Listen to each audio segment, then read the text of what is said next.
यहाँ हम ज्योग्राफी में भी थोड़ा सा घुस रहे हैं। बेसिक लॉजिक ये है हाँ। कि हमारी धरती सूरज के आसपास मंडराती है, बिल्कुल, और मंडराते हुए अर्थ खुद की एक्सिस पर एक्सिस rotate पे करती है। हाँ पैरेलल हो जाती है सन के एक्सिस के साथ में। जी। तो जब वो पैरेलल हो जाती है तो उस समय में हर एक जो लैटिट्यूड है that will experience this phenomena of day and night. Latitude के हिसाब से डे एंड नाइट थोड़ा सा बढ़ सकता है, कम हो सकता है, but on equator it will be 12 hours day and 12 hours night. ये So Lanka was very important that way. Not this Lanka, but the Lanka which is mentioned in all the Surya Siddhant हो गए, आर्यभट्टी हो गए, तो उसमें जो लंका का वर्णन है that is on the equator. वाह, Exactly on the equator. मतलब अगर हम 2024 में पृथ्वी का नक्शा देखें तो जहाँ श्रीलंका देश है वो रावण वाली लंका शायद नहीं है। नहीं है, शायद नहीं है। ओके, रावण वाली लंका शायद धरती के बीच में बिल्कुल थी। बीच में थी और इक्वेटर पे थी, और उसको सूर्य सिद्धांत में राक्षसालय कहा गया। उसको लंका भी नहीं कह रहे हैं। लंका शब्द आया है सूर्य सिद्धांत में, लेकिन राक्षसालय का मतलब हुआ राक्षसों का आलय, यानी राक्षस जहाँ पे रहते हैं। आलय means there has to be a land. Okay, so we can not like, Sanskrit में क्या होता है कि each and every word is given with a specific nature of that thing. यानी अगर राक्षसालय कहा है तो वो आलय है, that means somebody has to live on that island, and Rakshasas were living on that island. तो लंका भी कह सकते थे, because Lanka is a mythical thing. Varghese ने भी कहा, विट्ज़ल कहते हैं, या जितने भी लोग हैं वो कहते हैं कि ये हाइपोथेटिकल चीज़ थी जिसको वहाँ पे मान लिया गया था कि कोई पॉइंट है, और वहाँ से जो इक्विडिस्टेंस पर यमकोटी होगा, इक्विडिस्टेंस पर रोमक का होगा, यानी कि रोमन्स का होगा। इस तरह से उन्होंने वो धारणा बना ली कि, and some of the researchers है कि जो इडियोसी है चल रही है कि ये सब तो बेकार बातें हैं, these were just the points. मतलब वो वहाँ पे अभी समंदर है, कुछ है ही नहीं, तो कभी था भी नहीं। एंड सूर्य सिद्धांत का वो डेटिंग जब बोलते हैं कि 500 CE है, तो उस समय तो बिल्कुल ही नहीं था, वहाँ लंका भी नहीं है, कुछ भी नहीं, मालदीव दिखाई देते, वो भी लॉन्जिट्यूड पे नहीं, 00 पे नहीं, जो इंडियन लॉन्जिट्यूड हुआ करता था, जो उज्जैन और कुरुक्षेत्र और लंका से जाता था। ओके, एक और ज्योग्राफिकल कॉन्टेक्स्ट ये है कि जिस नक्शे को हम जानते हैं, जो धरती का आज का नक्शा है, वो हमेशा ऐसा नहीं दिखा, नहीं था, क्योंकि ओशन के लेवल्स, समुद्र के समुद्र लेवल्स के ऊपर level नीचे ऊपर होते नीचे जाते हो रहे थे।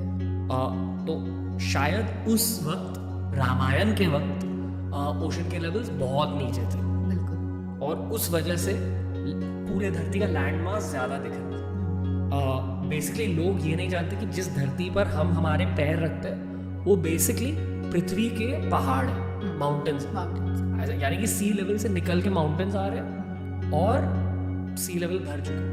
तो ये जो भारत का लैंड है, या यूरोप या अफ्रीका, ये पृथ्वी के माउंटेन्स हैं।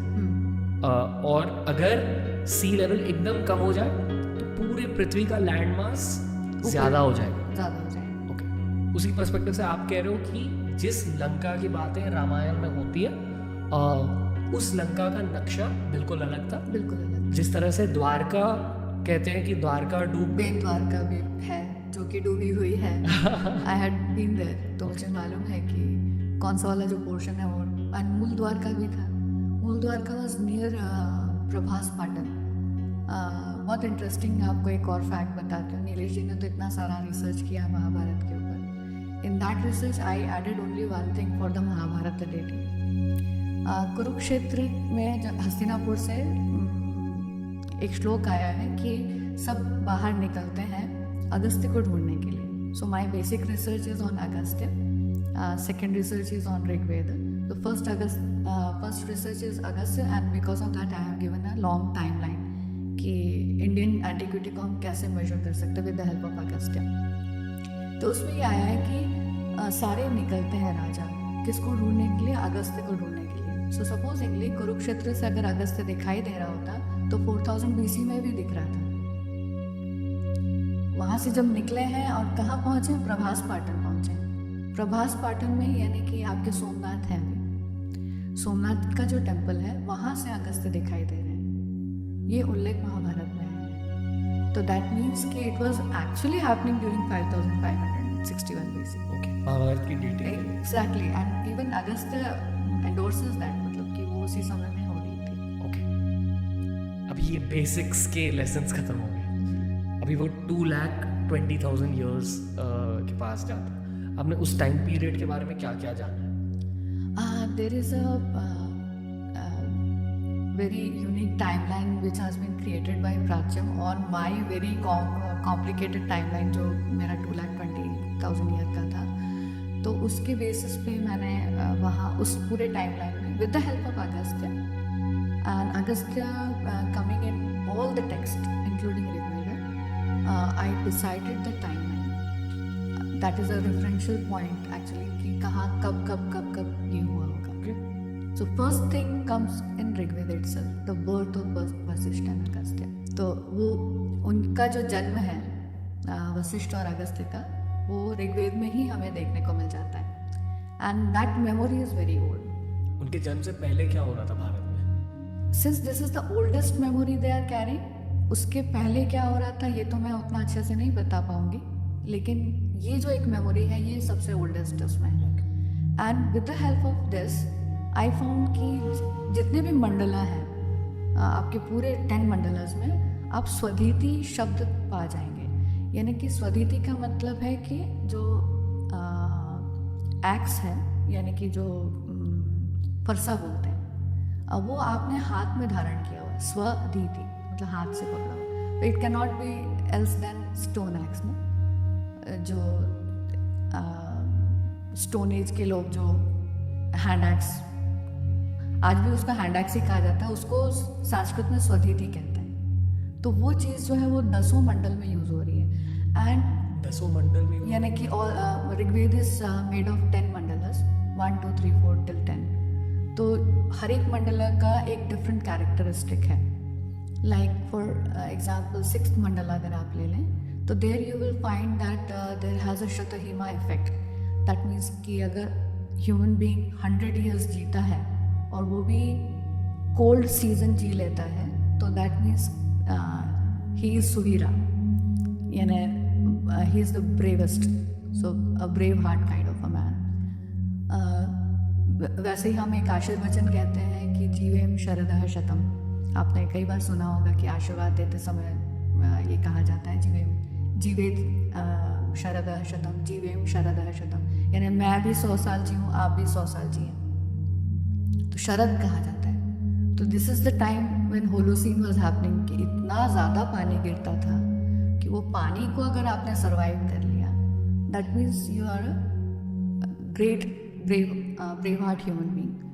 बहुत ही ज़बरदस्त इंसान है, यानी कि हष्ट पुष्ट इंसान है। शायद यहाँ आपको अर्थ की हिस्ट्री और हाँ, भारतीय अब मैं सनातनी connect हिस्ट्री को कनेक्ट करना करती हूँ। होगा ताकि लोग ज़्यादा समझें। जी।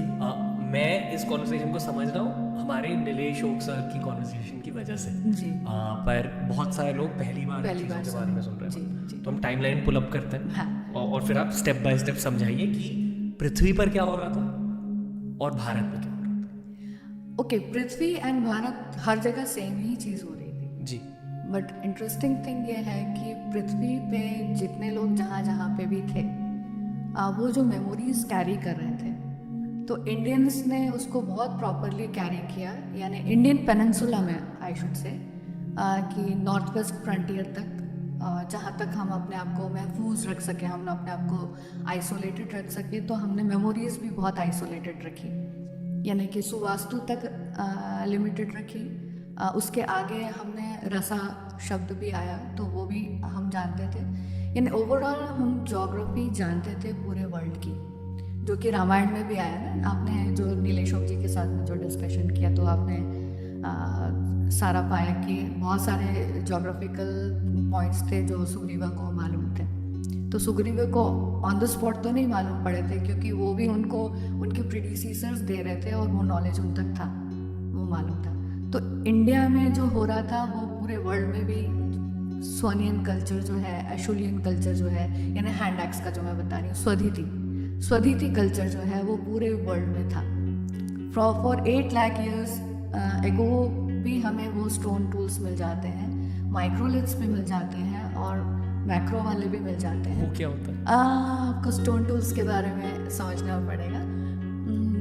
There are different cultures of stone tools and categorise, there मतलब वो एक कैटेगरी बनाई गई। तो एशुलियन वाला जो है वो 140 ईयर के एगो के जो कल्चर रहा उसको हम एशुलियन कहते हैं। सेम इंडिया में चल रहा था सोनियन, यानी सोन रिवर जो है अब पाकिस्तान के साइड में है, सुवास्तु यानी कि स्वात वैली के पास में, रेवात के पास में, वहाँ की मैं बात कर रही हूँ। तो वहाँ पे भी 8 लाख साल पहले सभ्यता थी, लोग थे और काम कर रहे थे। यानी कि कैसा काम कर रहे थे? स्टोन टूल्स बना रहे थे। सपोजिंगली मैं और आप बैठ करके कुछ जो बात कर रहे हैं और बात करते करते हम कोई एक चीज़ मैन्युफैक्चर करते हैं, तो मैं उसके बारे में आपको बताऊंगी, आप मुझे उसके बारे में बताएंगे, then we will manufacture it. Group बन करके कोई चीज़ का मैन्युफैक्चरिंग होता है। सो स्टोन टूल मैन्युफैक्चरिंग हो रही थी। सो जो लोग ये कहते हैं कि पैलियोलिथिक टाइम के जो लोग हैं वो शायद एक दूसरे के साथ बात नहीं करते होंगे, ऑल फॉल्स। ये 8 लाख साल का नंबर कैसे पता चला? ये 8 लाख साल का नंबर जो लेयर्स हैं, जो डर्ट आर्कियोलॉजी, जो उसमें से फिर वो लेयर्स में से वो लोगों ने कैटेगराइज किया हुआ है कि ये 8 लाख साल पुराना है, ये 7 लाख साल पुराना है, ऐसे करके अपर क्रस्ट तक वो आते जाते हैं। खुदाई कर करके उनको पता चलता है कि कहाँ पे क्या चल रहा था। वैसे ही मद्रासियन कल्चर है, जैसा मैंने एशुलियन कहा जो कि वेस्टर्न वर्ल्ड वाले कहते हैं, सोनियन जो है वो इंडियन कल्चर है, एंड मद्रासियन culture was very parallel to सोनियन कल्चर। यानी कि जो सोन रिवर के आसपास में जो ह्यूमन बींग्स रह रहे थे और वो स्वधिति का काम कर रहे थे, सिमिलर वे में मद्रास में भी, मद्रास के आसपास का जो मद्रासियन कल्चर है वहाँ पे भी ये काम हो रहा था, एंड एग्जैक्टली यही एज में हो रहा था। सो इज़न्ट इट अमेजिंग जब आप कह रहे हैं ना कि इंडिया में क्या चल रहा था, वर्ल्ड में क्या चल रहा था, सब जगह सेम चल रहा था। कैसे?